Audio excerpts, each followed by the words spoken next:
Assalamualaikum warahmatullahi wabarakatuh. Alhamdulillah wassalatu wassalamu ala Rasulillah wa ala alihi wa sahbihi ajma'in. Kawan-kawanku sekalian, kita ucapkan syukur kepada Allah Ta'ala atas nikmat yang mulia ini. Kali ini aku akan menceritakan sejarah singkat Imam Badruddin Ibnu Jama'ah rahimahullahu ta'ala wasi'an.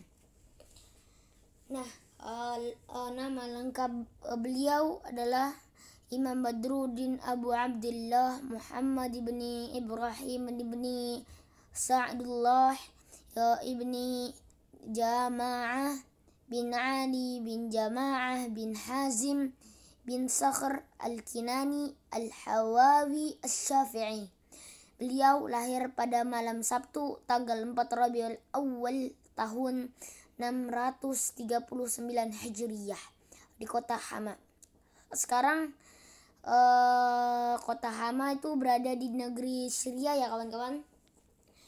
Beliau wafat pada malam Senin tanggal 29 Jumadal Ula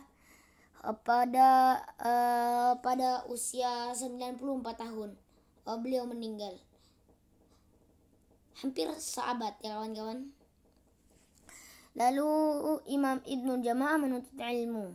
Ibnu Jama'ah menuntut ilmu. Ibnu Jama'ah rahimahullahu ta'ala menuntut ilmu. Pas kecilnya itu dilahirkan dalam keluarga ilmu. Sang ayah Ibrahim bin Sa'dullah seorang ulama besar. Imam Ibnu Katsir memujinya dengan gelar Syekh, Imam ahli zuhud, Abu Ishaq Ibrahim bin Sa'dullah.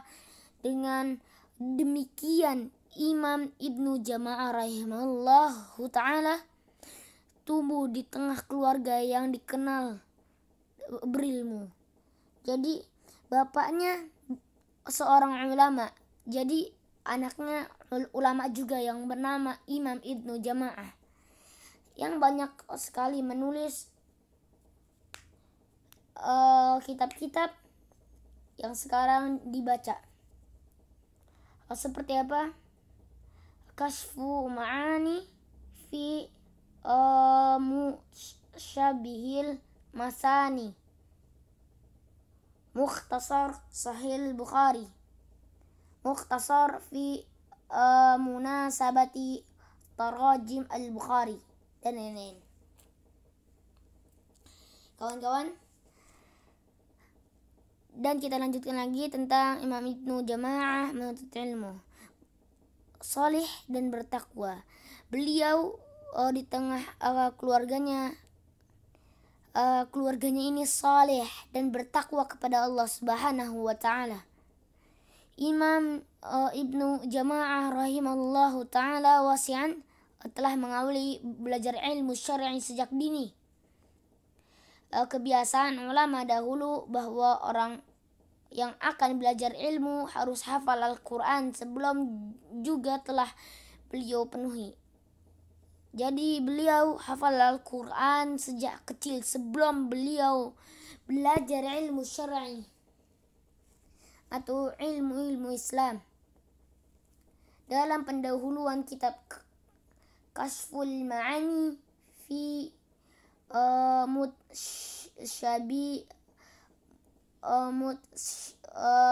Syabihil Matsani, beliau mengungkapkan rasa syukurnya kepada Allah Azza wa Jalla karena sudah menghafal Al-Quran. Banyak kota-kota didatangi oleh Ibnu Jama'ah untuk mendalami ilmu syar'i. Jadi beliau mendatangi sebuah kota-kota yang dimana beliau menuntut ilmu, terutama yang berkaitan dengan ilmu hadis Rasulullah sallallahu alaihi wasallam. Semisalnya di kota Damaskus, Kairo, Iskandariyah, atau sekarang Alexandria, di Aleppo di Syria, dan Al-Quds, dan banyak-banyak kota yang dikunjungi dalam perjalanan menuntut ilmu.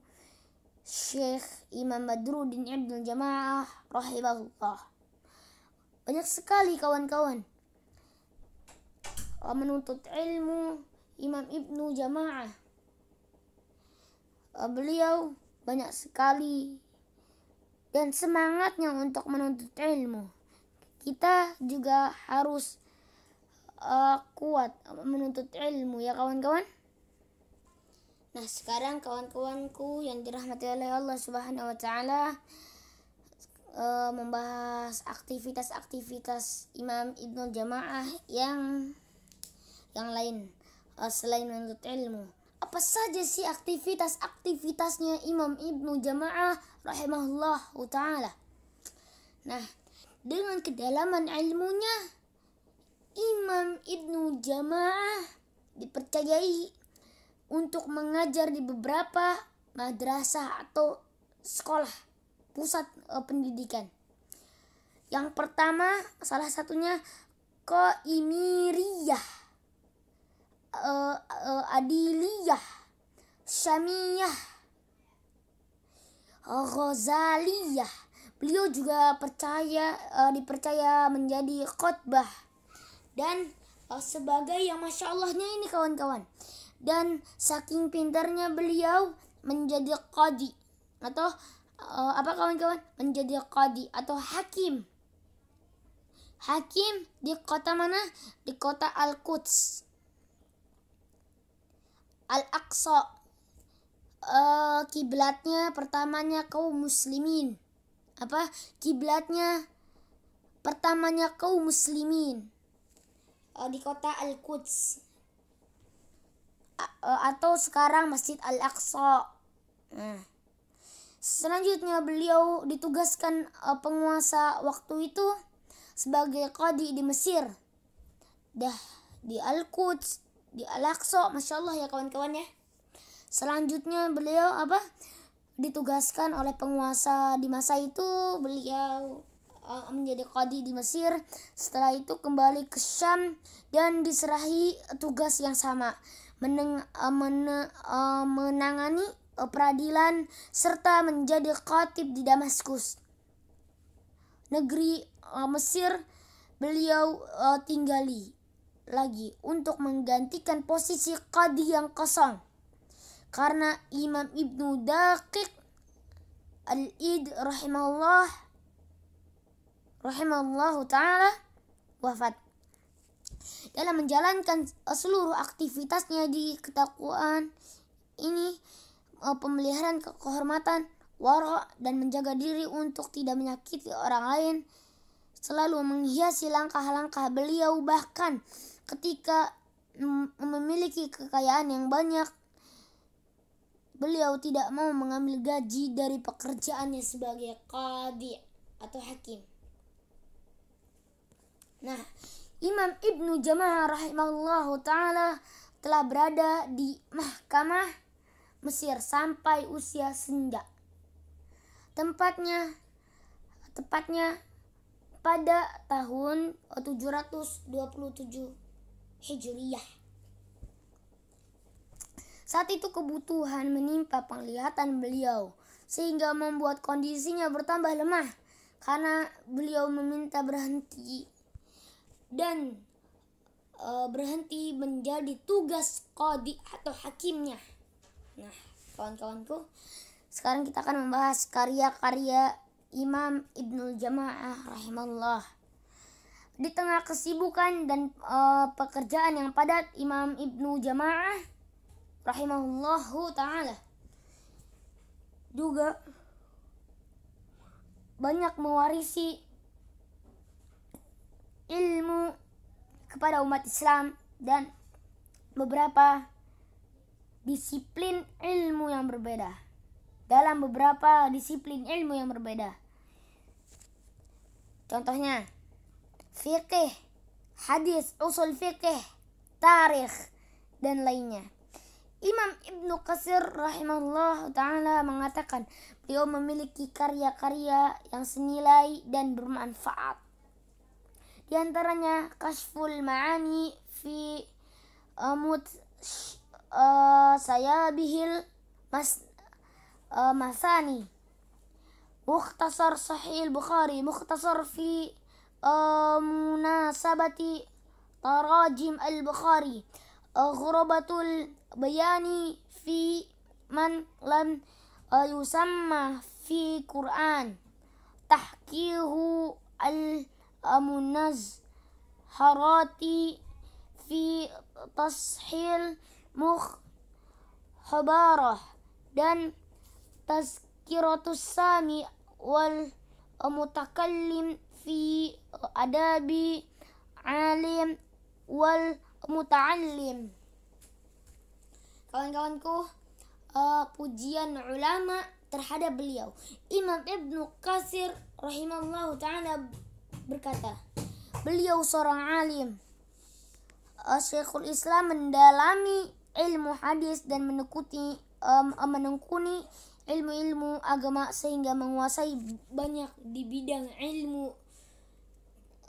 Tingkat keilmuannya mengungguli teman-temannya. Lalu Salahuddin As-Safandi rahimahullahu ta'ala mengatakan beliau adalah seorang imam atau panutan dan seorang yang berilmu, memiliki kontribusi dalam penulisan di bidang ilmu hadis, fikih, usul fikih, dan tafsir. Lalu Tajuddin As-Subki, salah seorang muridnya, berkata, beliau adalah guru kami, rujukan para qadi, pemimpin peradilan di dua wilayah, Mesir dan Syam. Manusia yang menjaga kehormatan dirinya, ahli hadis dan ahli fikih. Lalu Imam Az-Zahabi, dan yang juga salah seorang muridnya, Imam Az-Zahabi, mengatakan beliau memiliki kontribusi bagus dalam penulisan ilmu Islam, seorang sosok yang bertakwa dan tekun beribadah serta memiliki sifat-sifat yang terpuji. Nah, kawan-kawanku yang dirahmati oleh Allah Subhanahu wa ta'ala, demikian kisah sirah ulama singkat dari Kak Kois. Sudah membahas nama lengkap beliau, tentang menuntut ilmunya beliau, aktivitasnya beliau menjadi qadi, karya-karyanya beliau, salah satunya Tazkiratus Sami' wal Mutakallim fi Adabil Alimi wal Muta'allim. Itu salah satunya kitabnya, dan pujian ulama terhadapnya. Nah, insyaallah kakak akan membahas sejarah-sejarah singkat dari para ulama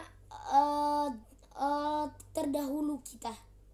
Nah, demikian yang bisa kami sampaikan. Semoga bermanfaat bagi kita semua, baik di dunia maupun di akhirat. Wassalamualaikum warahmatullahi wabarakatuh.